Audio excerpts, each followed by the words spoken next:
Bagi pendengar program 4 RRI Manado dan juga untuk Anda pemirsa yang sementara menyaksikan live streaming kami di fanpage Facebook RRI Manado, senang sekali untuk pagi hari ini berada di alam bebas, bisa menghirup udara yang luar biasa biasanya di studio. Kita ada masih dalam rangkaian RRI Fest, lebih hijau, lebih sehat, dan lebih berbudaya. Hari ini kita lebih hijau dulu nih dalam acara penanaman pohon dan kita juga ada dialog di sini dengan topik Eco-populism dalam pengembangan pariwisata. Kita akan membahas terkait hal ini bersama dengan Hukum Tua Desa Darunu, Bapak Rudi BJ Jacobus. Selamat pagi Pak, boleh dipakai mikrofonnya Pak? Udah Pak, boleh Pak. Iya, selamat pagi Apa juga. kabar Pak BJ? Puji Tuhan dalam keadaan sehat, diberkati. Amin, sehat. Yang di sini juga sehat semua ya? Oh gitu dong. Soalnya di sini juga ada teman-teman dari mahasiswa Politeknik Negeri Manado, jurusan pariwisata, semester 1, 3. Beda setahun dengan saya semester 5 soalnya. Tapi 5 tahun yang lalu ya. Dan kami juga masih menantikan untuk bisa hadir bersama kami Direktur Politeknik Negeri Manado, Ibu Dr. Randa Marike Alelo MBA. Dan juga ada Wiyat Moko, beliau adalah praktisi lingkungan Indonesia, Ketua Yayasan Bumi Kita Toli Toli, nanti akan bergabung bersama kami melalui link Zoom dan Anda juga bisa memberikan pertanyaan Anda, komentar Anda terkait dengan topik kita pagi hari ini di live streaming kami. Pak BJ, ini luar biasa sekali ini lokasinya, kemudian juga suasananya tenang sekali Pak ya, dari hiruk pikuk. Akhir-akhir ini kan agak lumayan panas nih pas datang ke Darunu, langsung jadi adem sekali ya. Jadi memang Darunu ini diberkati dengan geografis yang luar biasa Pak ya. Nah ini boleh diceritakan lagi nih Pak, bagaimana latar belakang sampai Desa Darunu ini boleh jadi desa wisata sama dengan sekarang Pak BJ? Iya, terima kasih. Memang pada dasarnya untuk menjadikan Desa Darunu ini menjadi desa wisata, ini adalah kerinduan saya secara pribadi. Tetapi itu juga digali dari potensi yang ada di desa dan juga memang saya melihat bahwa masyarakat Desa Darunu itu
Selamat pagi.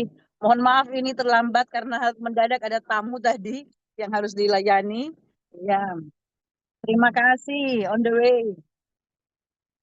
Amin.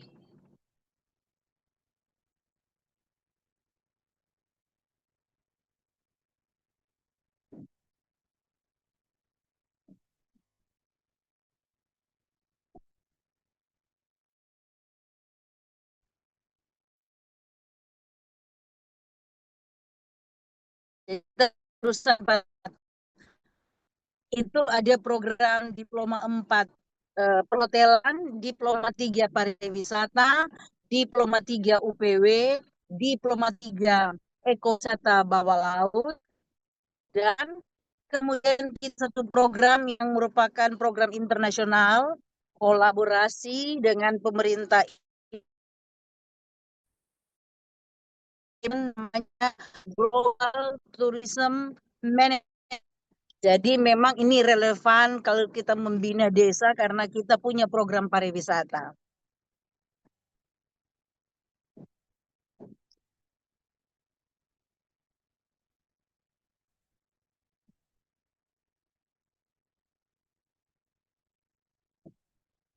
Ya, pertama ketika mendengar nama Bruno, itu saya relate sekali dengan kampung halaman. Ada sebuah buah di kampung itu namanya Mangga Darunu. Itu pertama. Kedua, Desa Darunu ini, kedua Desa Darunu ini sangat dekat dengan Desa Budo.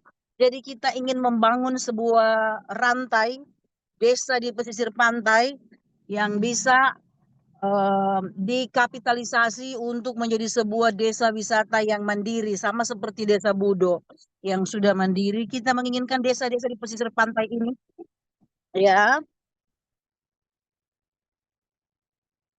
iya, iya, Politeknik yang membina itu dari scratch, dari katakanlah dari hampir dari nol, dan itu kita bekerja sama dengan pemerintah Inggris sehingga desa itu bisa dibina secara penuh. Bahkan sampai sekarang pun Politeknik masih melakukan pendampingan untuk Desa Budo.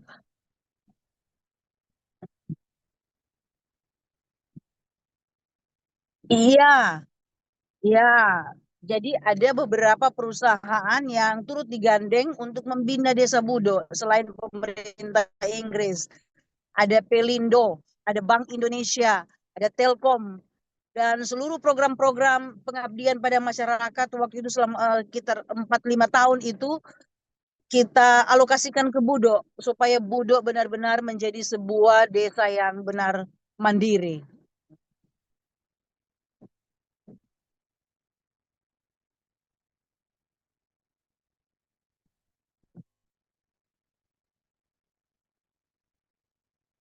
Iya, iya. Ada beberapa karakteristik yang sama, tapi juga ada beberapa hal yang membedakan misalnya mengenai masyarakatnya.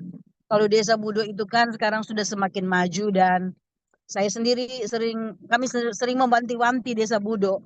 Biasanya kalau sebuah desa sudah maju, dia akan menuju decline. Dia akan menuju ke tahap untuk turun. Kalau dia tidak mengelola dengan baik, apalagi bila masyarakatnya mulai greedy, mulai rakus, itu sudah tanda awas. Nah, sementara Desa Darunu ini, dia kalau di siklus itu masih pada tahap insepsi, tahap awal, dia baru ditemukan. Masih membutuhkan waktu beberapa tahun untuk dia benar-benar menjadi sebuah desa yang sangat layak untuk dijual, sebuah desa mandiri. Jadi yang membedakan ini kalau Desa Budo itu sudah menuju puncak, sementara Desa Darunu ini dia masih pada tahap-tahap awal ditemukan. Sama seperti seorang gadis, dia masih cukup polos. Kalau Darunu itu dia sudah menuju seperti gadis kota. Kira-kira begitu analoginya. Prima donna. Dan untuk menjadi primadona, hanya sebuah kesalahan kecil, seorang gadis primadona itu akan menjadi gadis jalanan. Jadi, kalau salah mengelola.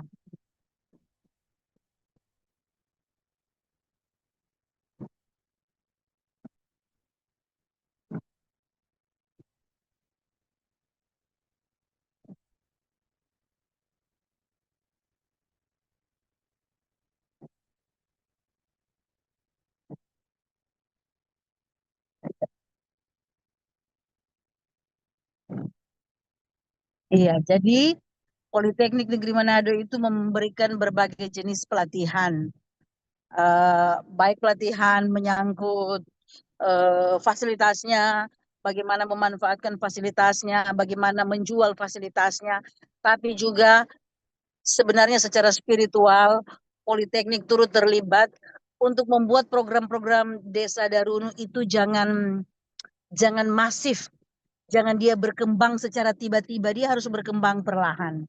Jangan dibiarkan dia berkembang tiba-tiba meledak, karena sesuatu yang bersifat meledak itu biasanya dia tidak lama dia akan turun. Jadi kami menjaga supaya perkembangan di desa Darunu itu tidak meledak sekaligus. Karena pertama masyarakat mesti disiapkan supaya orientasi masyarakat itu bukan pada uang, tapi bagaimana program ini bisa bertahan dalam jangka panjang. Biasanya kalau orientasi uang, seluruh produk-produk itu akan dimanipulasi. Seluruh produk-produk itu akan, ya namanya seperti buah, belum masak, sudah dipetik. Jadi dia harus mengikuti proses secara alami. Jangan berkembang meledak secara tiba-tiba. Itu yang kita tidak,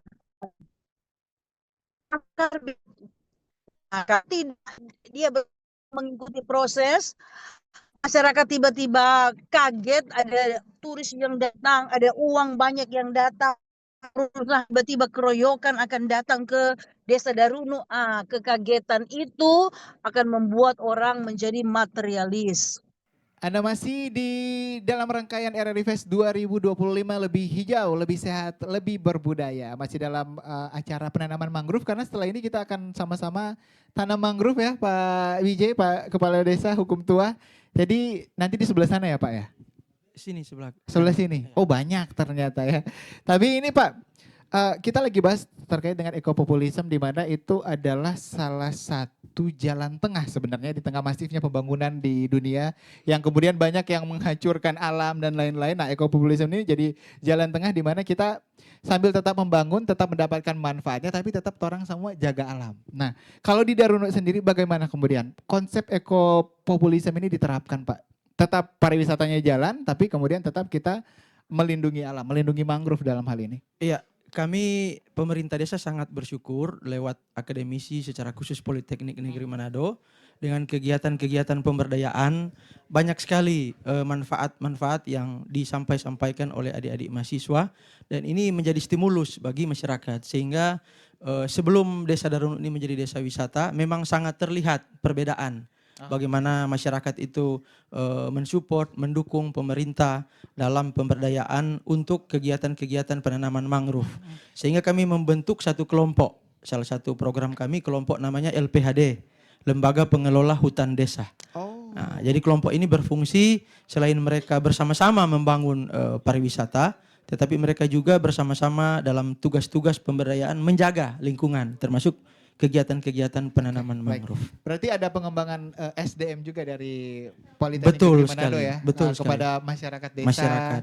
Iya. agar bagaimana sama-sama orang jaga alam. Benar. Oke, baik. Nah tadi juga ada perbedaan apa yang terasa Pak? Walaupun juga kalau katanya Pak Ibu Direktur tadi, orang kan baru mulai ini, Iya. misalnya baru ditemukan. Tapi apakah sudah dirasakan perbedaannya oleh masyarakat desa?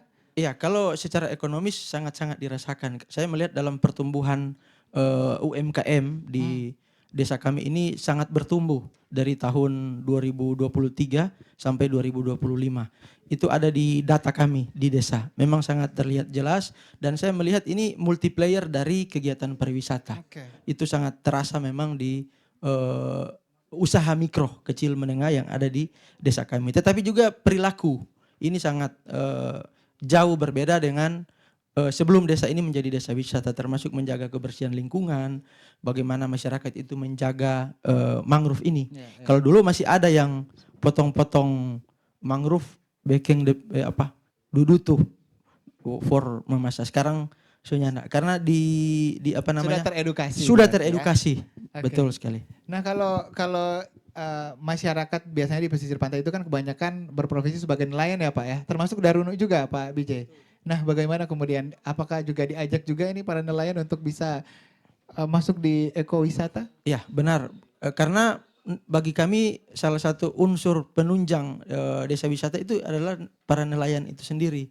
Nah, maka mereka pernah saya bentuk dalam satu kelompok namanya Pokmaswas. Iya.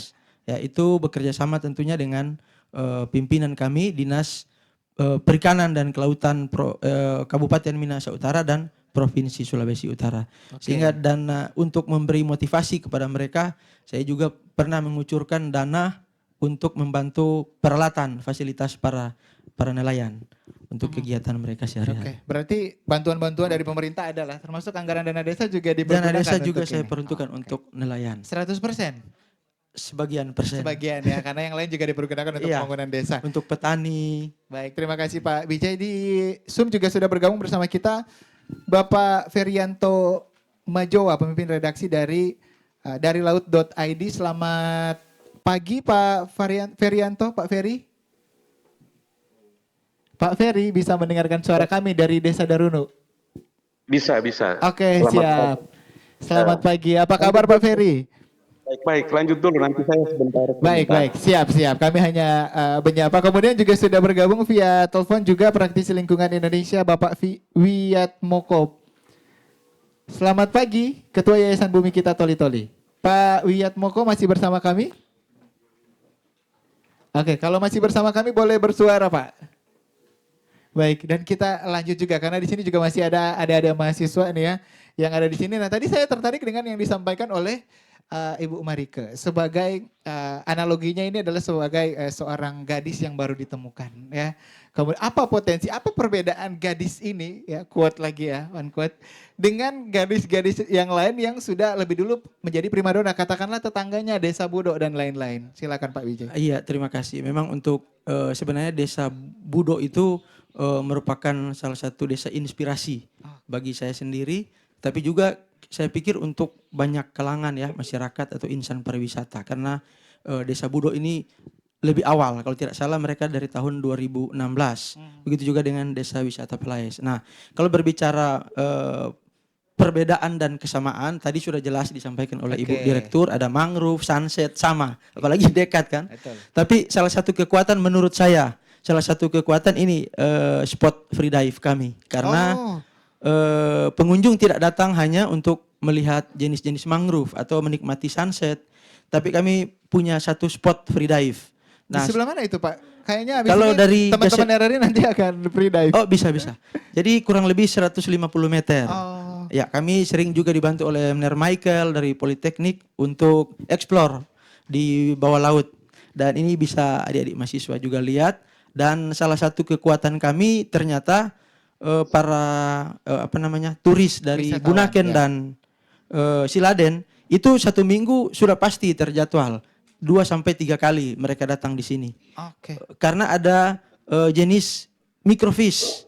Ada microfish yang menurut informasi yang saya terima itu hanya ada di Lembe dan cuma ada di Lembe dan di lokasi di Darunu. Itu yang membuat minat mereka mungkin khusus ya untuk ke lokasi free dive. Kita pikir itu perbedaan mungkin dengan Budok. Salah Budok satu mungkin keunggulan. ada. Mungkin Budok juga ada, tapi untuk yang free dive ini yang membedakan menurut kami. Oke. Nah kebetulan di sini juga sudah hadir mahasiswa dari Politeknik Negeri Manado ini program studi ekowisata bawah laut. Mana nih yang anak-anak ekowisata bawah laut? Semua. Oh luar biasa ya. Kenapa ini bawah laut? Demen sama yang di bawah laut ini. Tapi tadi juga disampaikan oleh Pak BJ kalau salah satu keunggulannya justru ada di bawah laut ya tadi ya. Ada spesies ikan tertentu yang hanya ada di sini dan juga di Lembe dan lain-lain sebagainya.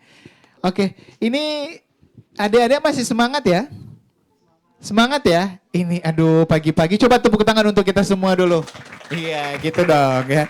Sambil kita baca juga untuk pendengar kami yang sudah bergabung melalui WhatsApp di 0853 4240 0928. Sekali lagi 0853 4240 0928. Ini sudah ada beberapa yang bertanya. Banyak ternyata yang tertarik dengan topik kita. Ini dari Keke April di Malayang. Mau tanya dong bagaimana bagusnya instansi atau kampus-kampus terkait mau jalankan program penanaman mangrove di daerah Manado. Supaya vegetasi alami pantai Manado bisa terjaga yang kebanyakan sekarang jadi area reklamasi. Terima kasih. Nanti kalau narasumber-narasumber kita sudah hadir, nanti kita akan tanyakan lebih banyak lagi terutama untuk praktisi lingkungan, ini menarik. Tapi kalau Pak BJ apa? Mungkin ada tanggapan dari pertanyaan Ibu Keke April di Malayang ini terkait dengan bagaimana seharusnya ini. Terutama kan dari Desa Darunuk sudah kerjasama dengan kampus-kampus terutama Politeknik Negeri Manado. Ya, saya kira strategi atau cara terbaik ya memang harus membangun kolaborasi. Kolaborasi bukan hanya dari kalau misalnya di Kota Manado, kelurahan itu sendiri, tetapi memang beberapa unsur itu yang harus dipenuhi. Misalnya harus ada kolaborasi dengan pemerintah atau pimpinan yang lebih tinggi, macam kami di Desa Darunuk dengan Kabupaten Minahasa Utara. Tetapi juga tidak mengesampingkan hubungan atau kerjasama itu dengan akademisi. Contoh kami di Desa Darunuk ini boleh berkembang sampai sekarang karena ada support dari Politeknik Negeri Manado. Kemudian Unsrat, Unima juga ada, tetapi yang lebih banyak memberi support adalah Politeknik Negeri Manado. Oke. Nah, kebetulan juga Ibu Direktur Politeknik Negeri Manado, Ibu Dr. Randa Marika Alelo MBA sudah hadir. Mari Bu. Silakan duduk, luar biasa ya. Terima kasih. Selamat datang juga. Nah, kita lanjutkan lagi nih. Silakan duduk Bu Marika. Jadi perlu menjalin kerjasama ya. Karena dari pihak-pihak kampus, dari akademisi pasti punya kajian-kajian khusus ya. Tiap daerah pasti beda. Sama yang disampaikan tadi oleh Pak Hukum Tua Desa Darunuk. Darunuk juga punya potensi yang beda sebenarnya ya. Bu Marika, ini juga ada pertanyaan, boleh ditanggapi juga. Karena pertanyaan dari Ibu Keke tadi, Keke April di Malayang ini juga ada hubungannya. Katanya ingin bertanya bagaimana bagusnya instansi atau kampus-kampus terkait mau jalankan program penanaman mangrove di daerah Manado supaya vegetasi alami pantai di Manado bisa terjaga yang kebanyakan katanya sekarang sudah jadi area reklamasi. Silakan. Ya. Boleh. Ditukar dulu. Jadi untuk kerjasama itu sama dengan orang berdansa ya. Dibutuhkan 2 orang untuk bisa tenggo. Jadi dibutuhkan 2 belah pihak untuk bisa bekerja sama. Dengan Politeknik itu pendanaannya terbatas karena ini satker milik pemerintah. Dana kita terbatas, tapi dana kita yang terbatas itu dapat dimanfaatkan bila ada mitra kita yang mau bekerja sama. Karena kita tidak boleh seperti sistem center class, kita bawa sumbangan, tapi mitra kita tidak melakukan apa-apa. Iya. Jadi harus ada 2 orang yang terlibat bermitra dan akan lebih baik lagi, akan semakin banyak pihak-pihak yang mau terlibat untuk dapat menjaga lingkungan. Namun bila 2 belah pihak ini sudah maju, nanti pihak ketiga, keempat, kelima, keenam itu akan tertarik untuk turun. Misalnya waktu itu Politeknik dengan pemerintah Inggris, lalu dengan ILO, kemudian Bank Indonesia turun, Pelindo turun, dan kemudian beberapa program-program penelitian pengabdian yang kita menangkan pada tingkat nasional. Semua itu dapat mendorong, dapat memberikan fasilitas pendanaan untuk membuat mahasiswa kita, dosen kita dapat melakukan pengabdian dan penelitian. Jadi sekarang di Politeknik itu ada yang dinamakan project base. Sehingga mahasiswa tidak hanya belajar di kelas, tapi mahasiswa mengembangkan sebuah proyek, termasuk proyek mangrove di sini, proyek penanaman karang. Di situ segala kompetensi mahasiswa akan berkembang, bukan hanya dari segi pengetahuan, tapi dari segi soft skills-nya. Yeah. Dia bisa berbicara dengan masyarakat, berdiskusi dengan masyarakat, dia tahu bagaimana berbicara dengan orang tua, dia bisa membedakan bagaimana berbicara dengan masyarakat yang mungkin pendidikannya lebih rendah. Jadi hal-hal seperti ini yang dibutuhkan. Oke. Karena memang ketika masuk dunia kerja soft skill juga perlu Soft ya Bu skill. Marika ya. Itu salah satunya yang didapat ketika turun langsung ke masyarakat. IP-nya 4 tapi tidak tahu berkomunikasi, tidak tahu tata krama, tidak tahu sopan santun, tidak tahu menempatkan diri, itu akan ditolak oleh industri. Oke, baik. Terima kasih Bu Marika, Direktur Politeknik Negeri Manado. Coba tepuk tangan sekali lagi. Nah, ini kita sapa juga yang sudah bergabung di Zoom, ini Pak Ferianto dari laut.id. Selamat pagi Pak. Halo Pak Ferry. Oke, kemudian Ya, juga sudah ada pagi. via telepon Pak Wiatmoko. Pak Ferry dulu nih Pak.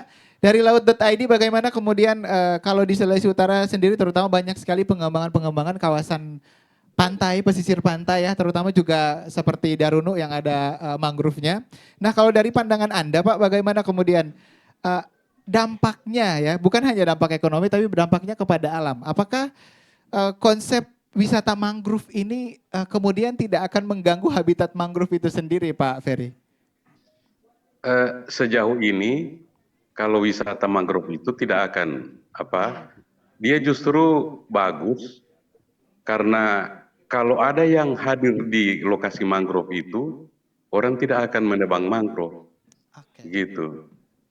Cuma dari beberapa pengalaman usahakan lokasi-lokasi wisata mangrove itu harus hidup. Itu ada cuma 1, 2, 3 bulan banyak orang, terus habis itu hilang lagi ya. Yang menghidupkan ini ya masyarakat di sekitar, begitu. Nah nanti kalau masyarakat di sekitar selalu datang di situ, pasti yang dari luar juga mau datang. Nah terus saya ini alumni Unsrat, saya berteman dengan dosen Politeknik UNER Dani Oro. Nah, skripsi saya itu di Kecamatan Wori tapi di Pulau Mantehage. Jadi saya penelitian mangrove itu di Pulau Mantehage 5 tahun.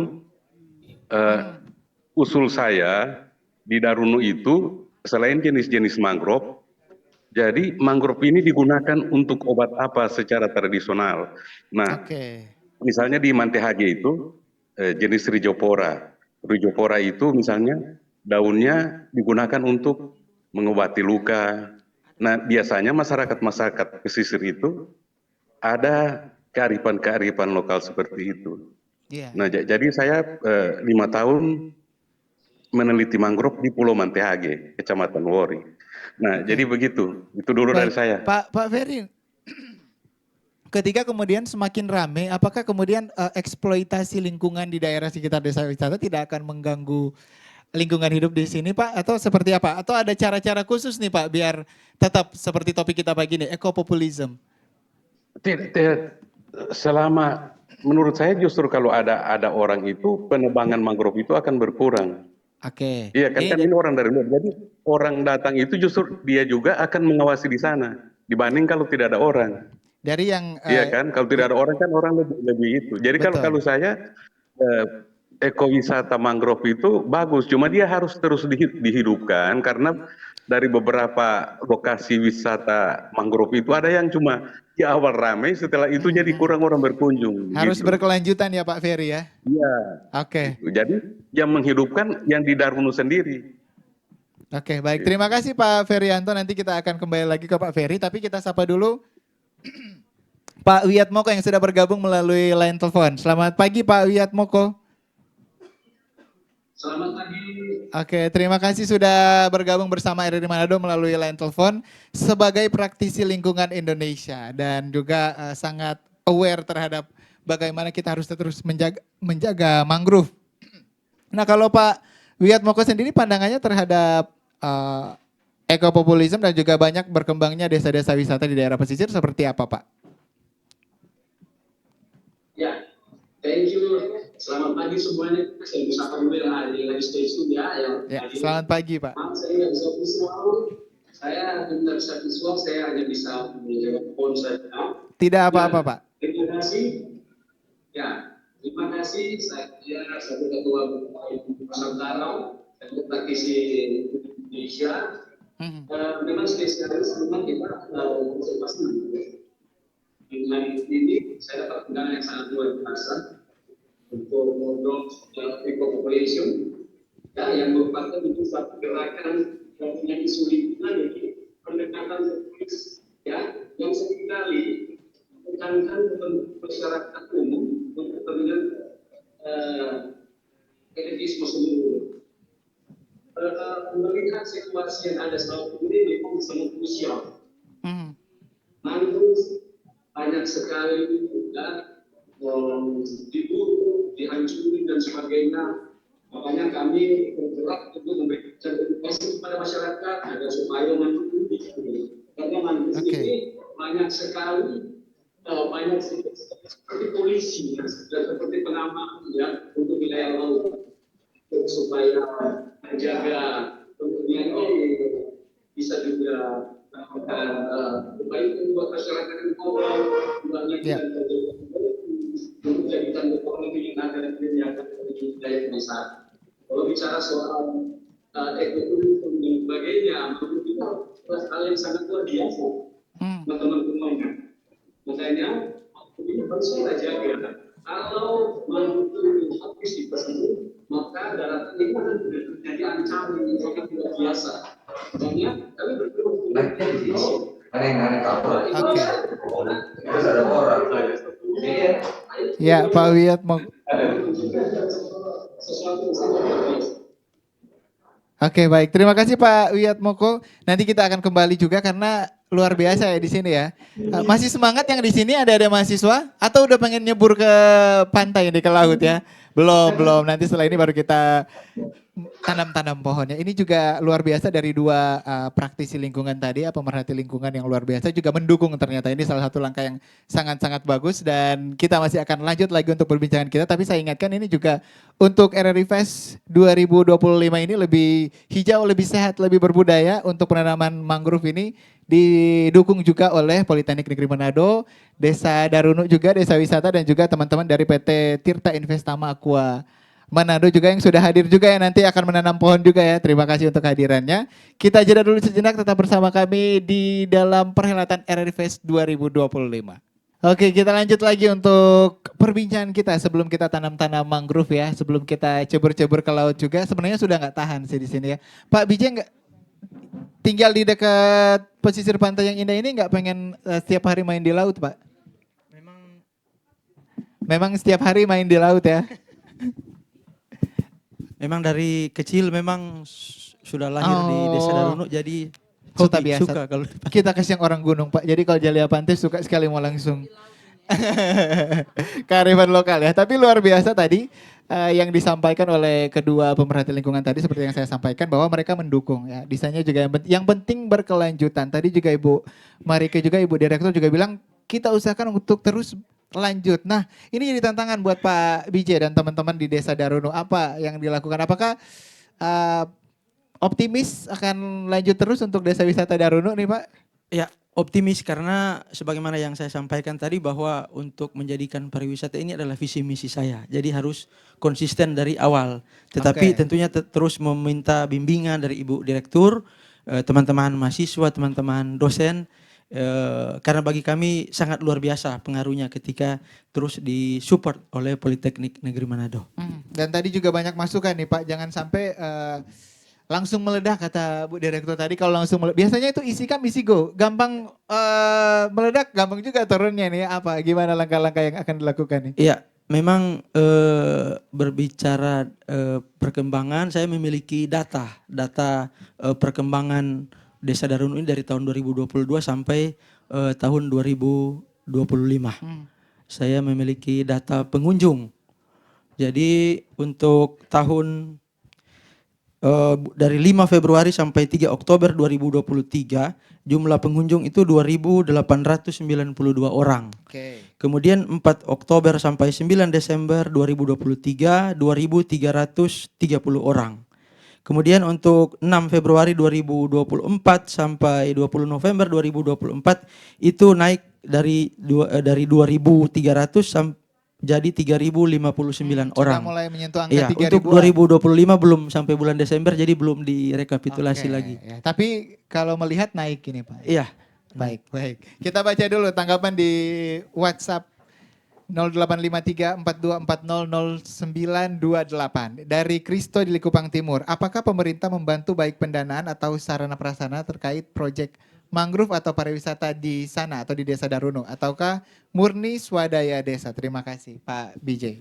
Iya, pertama dalam konteks pemerintah dulu. Untuk pemerintah memang tadi sudah saya sampaikan juga, langkah pertama untuk membangun desa wisata Darunut, paling pertama saya pergi ke Ibu Direktur lebih dulu karena belajar dari Desa Budo yang dibina.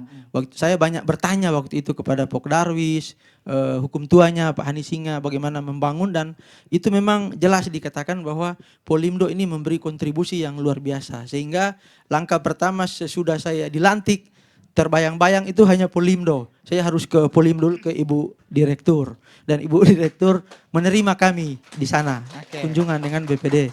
Nah, selain dengan akademisi atau dengan Polimdo sendiri, untuk pemerintah, Dinas Pariwisata memang turut juga serta membantu. Dinas Pariwisata Kabupaten Minahasa Utara Ibu Femi Pangkerego. Dan karena mungkin mereka melihat Darunut ini terlihat perkembangannya, kami juga pernah diundang oleh Bapak Sekda, karena Pak Sekda Insinyur Nofri Wawiling ini adalah Ketua TPAKD, Tim Percepatan Akses Keuangan Daerah, khususnya Minahasa Utara. Sehingga mereka juga memberikan bantuan lewat BSG. Nah, jadi BSG juga merupakan rekomendasi dari pemerintah Kabupaten Minahasa Tapi Utara. setelah tadi berkembang dulu ya, Iya, setelah mereka melihat perkembangan karena ya. memang kontribusi masyarakat juga sangat mempengaruhi perkembangan Betul. desa. Jadi 6 gazebo kecil itu dibangun oleh masyarakat Swadaya Desa masyarakat. Darunut, swadaya. Kami pemerintah hanya menyiapkan bahannya, kayu-kayu, woka, Dan itu lain-lain disiapkan sebagainya. oleh Berarti tadi landasannya dari Desa Darunut dan Polimnado, kemudian dari Dinas Pariwisata Wisata. dalam hal ini ya, Iya.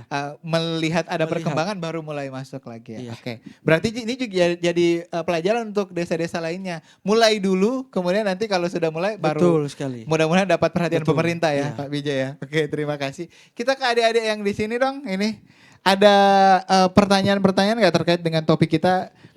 Ekopopulisme dalam pengembangan pariwisata. Apalagi ini yang hadir mahasiswa dari program studi ekowisata bawah laut nih. Siapa yang mau tanya? Boleh tanya kepada narasumber yang ada di sini maupun juga yang bergabung melalui Zoom dan juga line telepon. Nah, atau sudah sangat-sangat jelas.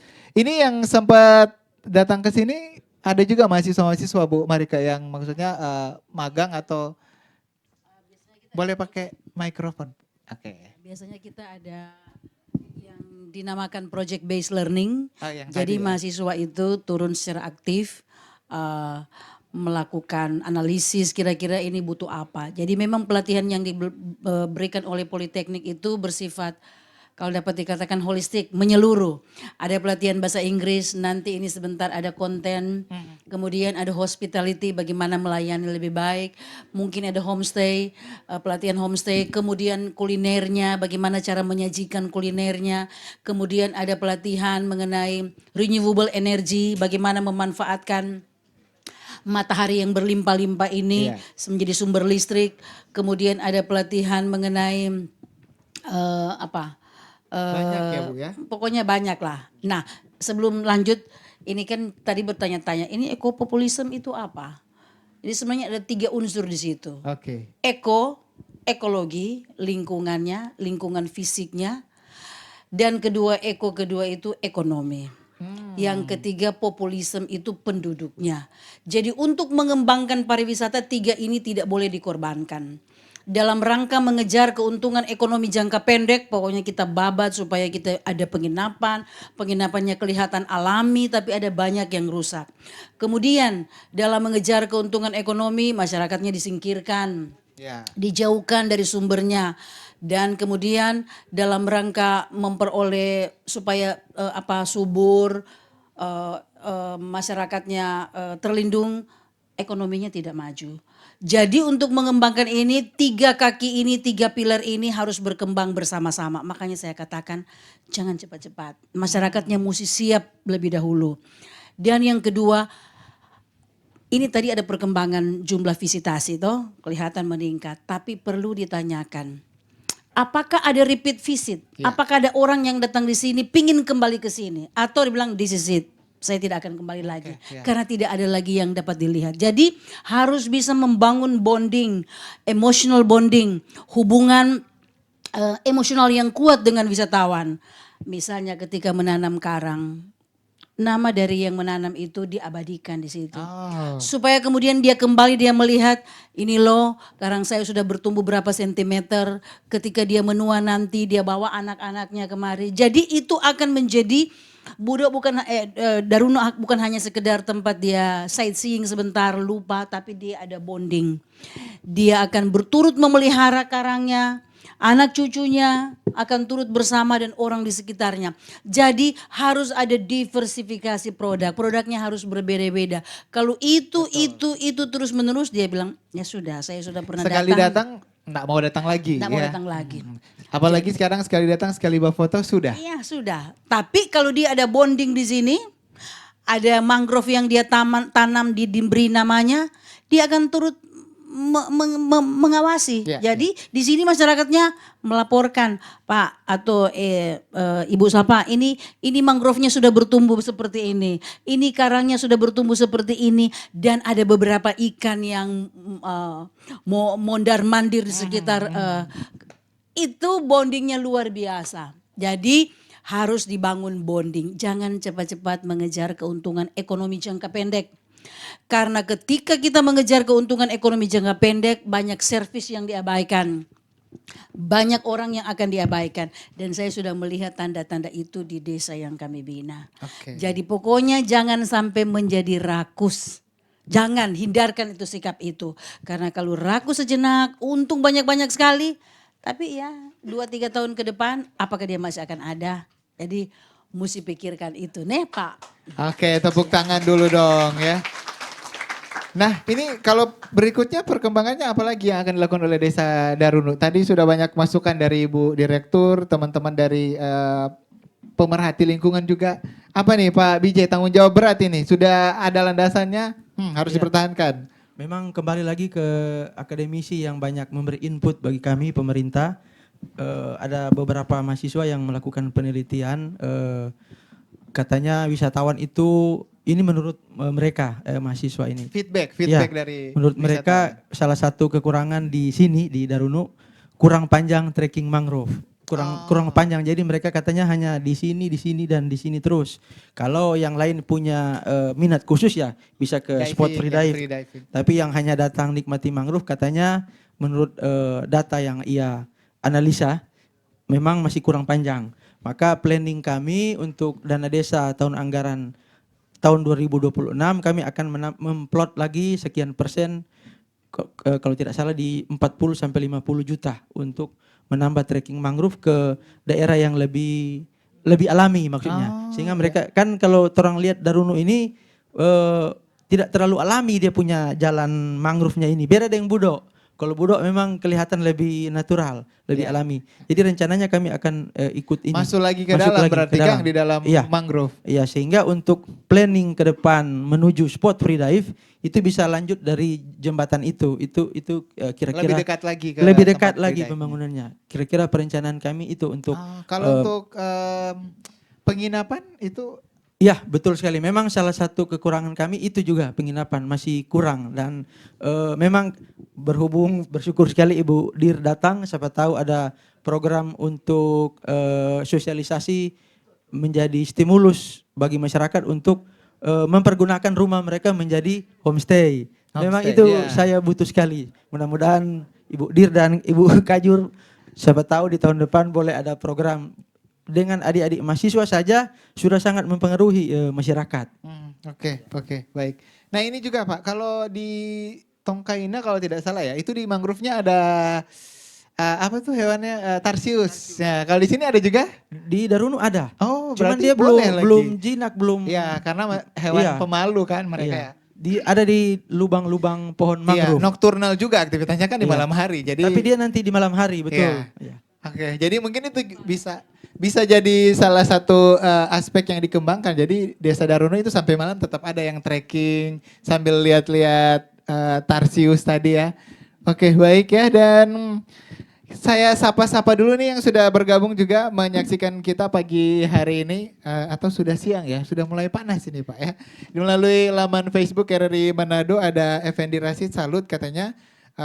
Roberto juga memberikan 3 jempol untuk kita pagi ini, ada Baim Top, Ada Randy, keren lestarikan mangrove supaya vegetasi alami pantai Sulut tetap terjaga. Nanti kita lestarikan. Saya juga ingin ke Pak Ferianto juga. Pak Ferry, masih bersama kami di pagi hari ini. Pak, masih ya Pak Ferry ya? Oke, Ya. sambil kita juga menantikan juga pertanyaan dari peserta di sini, teman-teman dari Danon Aqua juga kalau ada pertanyaan masukan silakan. Pak Ferry, ini tadi juga Anda sampaikan sudah bagus, kemudian kalau boleh berkelanjutan, apalagi nih dari sisi praktisi lingkungan, apa yang perlu diperhatikan sebenarnya ketika kita dengan masif membangun atau mengubah hutan-hutan mangrove ini menjadi desa-desa wisata, Pak?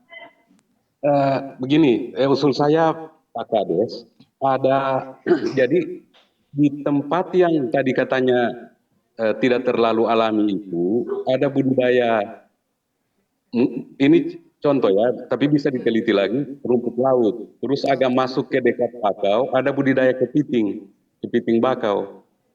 Nah, nanti cari yang ahli di situ, yang ahli budidaya. Jadi biasanya di trekking mangrove itu bisa untuk budidaya kepiting. Ya, kepiting bakau itu kan harganya lumayan ya. Betul, betul. Jadi ada kalau yang agak di luar itu budidaya rumput laut, agak ke dalam itu budidaya kepiting. Jadi bisa, tapi dilihat saja mana yang paling bagus. Misalnya kalau kepiting yang paling bagus budidaya kepiting. Nah, terus secara tidak langsung ini sudah jadi laboratorium alamnya Politeknik Manado ya. Jadi saya kira ini ya untuk mahasiswa sendiri atau untuk Politeknik dan Desa Darunu ini sudah berkelanjutan. Kalau saya lihat tadi Pak Kepala Desa bilang kunjungan dari 2023 itu berarti sudah ada basis lebih dulu, dan itu memang betul itu lebih bagus daripada ada mangrove langsung bikin tiba-tiba. Kalau yang ini kan berarti ini sudah, menurut saya kalau dia sudah lewat 3 tahun itu dia biasanya dia bagus itu. Nah jadi itu usul saya Pak Kades ya, ada coba dicek untuk budidaya kepiting bakau. Gitu. Iya, betul, Jadi betul, Pak itu. Ferry. Iya Pak Ferry, betul sekali ya, karena kepiting bakau ini dari Manado, kemarin saya sempat ngobrol-ngobrol sana sama beberapa anak muda yang mengembangbiakan kepiting bakau, itu katanya mereka punya pasar sampai ke Singapura. Jadi untuk sementara mereka ekspor terus ke Singapura. Jadi luar biasa. Boleh Pak, nanti banyak juga manfaat ekonomi yang didapatkan oleh masyarakat Desa Darunu akan berkembang. Tapi kalau Pak Ferry lihat, mana dari kasat mata lah, atau yang dilihat oleh masyarakat, apakah kepiting bakaunya atau mungkin budidaya rumput laut seperti yang disampaikan oleh Pak Ferry tadi? Ya, ini masukan yang sangat baik juga. Memang kalau dari rumput laut dan kepiting lebih cocok ke kepiting untuk budidaya kepiting laut. Apalagi kan itu juga bisa menjadi atraksi wisata sebenarnya. Artinya masyarakat juga bisa ikut turun melihat, oh ini kepiting-kepiting bakal. Jadi boleh ya, masukan yang luar biasa dari Pak Ferry. Nah, ini Bu ada masukan lagi Kak? Bukan masukan sih ya, apa yang disampaikan Pak Ferry boleh ditindaklanjuti juga oleh pihak Politeknik Bu. Ya. Jadi kalau boleh Desa Darunu ini bisa menggambarkan dirinya sebagai desa yang sustainable. Desa yang menjaga budayanya, menjaga nilai sosialnya, menjaga lingkungan. Nah, ini langkah pertama yang harus dilakukan. Masyarakat desa itu harus punya tumbler. Jadi tidak diizinkan lagi. Kalau ini ada, ayo bekerja sama dengan Politeknik, kita punya recycling center. Seluruh sampah-sampah ini dikumpul dan dibawa ke Politeknik untuk diolah. Jadi desa ini harus menggambarkan, memposisikan dirinya beda dengan Budo. Bedanya di mana? Dia mewajibkan pengunjung untuk membawa tumbler. Dan dia menyediakan galon air di mana bisa diisi ulang. Jadi boleh disupport sama aku nih galon-galon di depan berarti bisa. ya. Jadi dia tampil beda. Memang dia tidak serta-merta akan membuat orang tertarik. Tidak serta-merta, tapi biarlah supaya dia jangka panjang. Betul. Jadi kalau dia memposisikan dirinya seperti itu, saya yakin funding atau pendanaan dunia itu akan datang ke situ. Tapi dia harus membuat dirinya, saya beda loh, saya gadis desa tapi saya gadis desa yang berbeda dengan gadis desa lainnya. Oke. Kira-kira begitu. Gadis desa yang sayang alam ya, lebih hijau kalau katanya era Fest berarti ya. Boleh itu Pak, masukan yang luar biasa. Kan kalau produk-produk Aqua kan bukan hanya yang 800 mili ya, ada juga kan galon-galon ya. Nanti boleh mungkin di depan sudah diisi dulu. Apalagi nih trekkingnya mau ditambah. Padahal tadi saya dari muka sampai sini sohosa sih Pak. Nanti boleh mau olahraga. Ya waktu kita sudah dikode-kode sama pengarah acara saya. Saya ke Pak Wiyatmo dulu. Pak Wiyatmo masih bersama kami? Sebagai Ketua Yayasan Bumi Kita Toli-Toli. Oke, Pak Wiyatmo kalau masih bersama kami atau Pak Ferry dulu nih Pak sebelum nanti kita berpisah melalui udara ini ada pesan-pesan yang ingin disampaikan kepada pemerintah Desa Darunu, pemerintah Kabupaten Minahasa Utara bahkan juga Provinsi Sulawesi Utara Pak Ferry. Ya, kalau saya dengar dari Ibu Direktur tadi sudah luar biasa Darunu ini. Jadi misalnya plastik-plastik itu kan bisa dikumpul di recycle di Politeknik. Jadi bukan cuma bukan cuma botol aqua tadi, botol air mineral. Jadi kalau sudah ada itu luar biasa kan. Okay. Jadi sudah misalnya ada pun yang bawa plastik atau apa sudah tempatnya sudah ada untuk recycle. Itu. Jadi ini Darunu ini menurut saya sudah luar biasa. Dalam satu paket itu sudah didukung oleh berbagai macam itu dan ini menurut saya mungkin kalau ini jalan ya cuma di sini ada seperti ini karena di bawah lautnya ada, kalau jadi budidaya juga bagus, ada homestay nanti dan lain-lain. Jadi sudah komplit Pak Ferry ya? Ya kalau saya ini sudah cukup ini, sudah luar biasa. Oke, tinggal dijaga kemudian ya. Artinya kalau dari kata Bu Direktur tadi diferensiasinya sudah ada ini ya dari desa wisata mangrove lainnya, tinggal dijaga. Terima kasih Pak Ferianto Majowa, Pemret dari laut.id sudah berkesempatan juga untuk ngobrol-ngobrol bersama kita. Pak Wiyatmo kalau masih bersama kami, selamat pagi Pak. Oke, nampaknya sibuk nih Pak Wiyatmo ke hukum tua Pak BJ. Bagaimana kami juga butuh komitmen sebenarnya Bu Marika ya. Butuh komitmen dari Desa Darunu, jangan sampai kemudian greedy tadi karena mentang-mentang sudah mulai menjadi primadona, semua ambil, so lupa kalau orang mesti menjaga biar tetap berkelanjutan. Nah, komitmen seperti apa yang akan dilakukan oleh pemerintah desa agar Desa Darunu ini tetap terus ada terus dan repeat visitor ada terus balik lagi. Silakan Pak. Iya, yang pertama tentunya ada sebagai pemerintah yang telah memulai visi misi menjadi desa wisata, bagi kami juga harus tetap konsisten. Semangat di awal itu harus terus terbangun, harus ada. Kalau orang Inggris bilang somahe kai kehage, lebih besar tantangan, lebih semangat untuk melaksanakan tugas dan tanggung jawab. Saya kira singkat subtitlenya saja. Sudah ada ya tadi.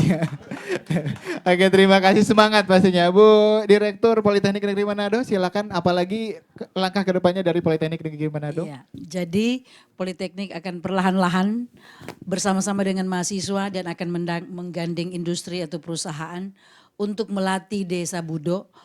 Dia sampai harus punya BUMDes yang mandiri dan Desa Darunu ini dia harus memiliki BUMDes yang mandiri sehingga dia bisa memberikan laporan pajak, dia bisa memperoleh pinjaman dari bank karena pertanggungjawabannya itu sangat akuntabel. Cuma masyarakat harus digandeng bersama-sama dengan tokoh-tokoh agama. Nilai-nilai spiritual di sini harus berkembang. Jadi jangan sampai masyarakatnya maju tapi kawin kontraknya banyak, baku piaranya banyak, kemudian HIV AIDS-nya juga banyak. Tetap harus dijaga ya berarti. Tetap harus dijaga. Pokoknya dia secara ekonomi, lingkungan dan manusianya harus maju, tapi jangan kemajuan-kemajuan itu mengorbankan diri dan generasi yang ada di sini. Oleh sebab itu, Desa Darunu ini dia harus berkembang tapi fase-fasenya jangan masuk jalan tol. Jangan dia masuk jalan tol karena ada kemungkinan untuk tabrakan. Jadi lambat-lambatlah tapi dia fondasinya kuat. Fondasi masyarakatnya kuat, fondasi pemerintahannya kuat, BUMDesnya kuat. Sehingga bila ada tantangan-tantangan ke depan dia tidak akan aduh ini sudah tidak ada wisatawan yang datang. Ayo kita bikin apa supaya ada. Jangan. Uang itu akan datang tapi seluruh masyarakat mesti rukun dan damai. Betul. Ketika rukun dan damai, maka berkat-berkat diperintahkan. Datanglah ke Darunu karena orang-orangnya rukun dan damai. Ya, betul sekali itu Bu Direktur. Terima kasih Bu Direktur Politeknik Negeri Manado. Terakhir ini Pak Wiatmoko. Masih bersama kami ya, praktisi lingkungan Indonesia, Ketua Yayasan Bumi Kita. Pak Wiatmoko, bagaimana kemudian ketika kita mengeksploitasi lingkungan hidup, karena kita bahas ekopopulisme, supaya tidak kebablasan. Silakan Pak Wiatmoko. Ya, terima kasih. Kayaknya sudah paripurna sekali ya. Jadi Ibu Direktur dan juga teman-teman praktisi yang lain yang menunjukkan bahwa sangat luar biasa mendukung kegiatan ini. Berharap ke depan agar supaya kampus ini selalu terus dijaga, disayang, konservasi harus terus berjalan karena semua ini adalah kita bersama. Mangrove sesuatu yang sangat baik menjaga manusia dan juga menjaga aktivitas yang ada. Satu hektar hutan mangrove itu sama saja dengan 3 hektar hutan tropis kekuatannya. Jadi hutan mangrove ini sangat luas. Dia punya akar dan sebagainya, itu bermanfaat untuk kita semua, buat manusia dan juga buat penduduk dan lainnya. Berharap agar supaya mangrove tetap. Iya. Pak Wiatmoko, terima kasih Pak. Seperti itu. Ya, terima kasih luar biasa ya. Jadi kalau katanya Ibu Direktur tadi, masyarakat mesti rukun-rukun. Torang di sini ekopopulisme so rukun antara manusia dan alam ya. Sesama manusia juga harus tetap rukun ya. Itu terima kasih Pak BJ juga untuk waktunya, kesempatannya dan juga tempatnya ya.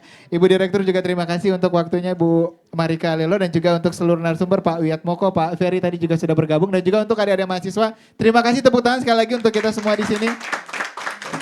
Dan juga yang sudah mensupport kita juga dari Aqua dan non Aqua, terima kasih juga. Nanti kita akan ketemu lagi mudah-mudahan di acara-acara selanjutnya ya. Dan juga saya Steve Kolibu mewakili seluruh kerabat kerja yang bertugas. Mengucapkan terima kasih untuk Anda, pendengar dan juga pemirsa yang sudah menyaksikan kami melalui live streaming kami. Sampai jumpa dari Desa Daruno, Kabupaten Minahasa Utara. Sampai jumpa lagi. Sekali lagi, RRI Fest lebih hijau, lebih sehat, lebih berbudaya. Bersatulah Indonesia, jangan pernah terpecah belah. Walau kita berbeda, walau kita tak sama, Radio Republik Indonesia, kita Indonesia sesungguhnya.